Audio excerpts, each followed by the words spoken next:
مدرن استودیو داریم روزای نزدیک ایشالا که میبروید تماشا کنید و حلاوت ببرید. شوکت مرغپرور. اینا دوستان عزیز شما پرسان کردید که فیلم شوکت مرغپرور کی میبروید اینا پریود رفته است. ایشالا که روزای نزدیک میبروید.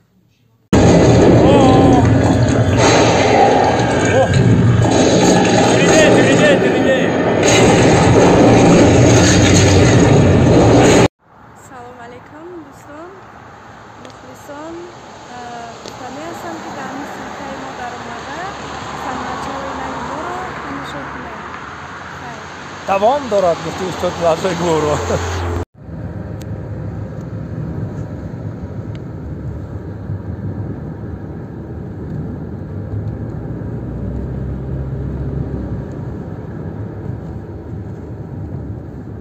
سلام علیکم دوستان عزیز. رفتی ریجای کوری ما انا با امروی ریحانه بانو این حال در پدرام حضور داریم. انشالله که روزای نزدیک صحنه‌های حجوی بهترین کینوفیلم ها و کلیپ ها پیشکش شما میگرده. تنها شما تماشا کنید و حلاوت ببرید برای شما. گفتم نبوده گفت اگر برام میرم آبا نرفت که نیومد.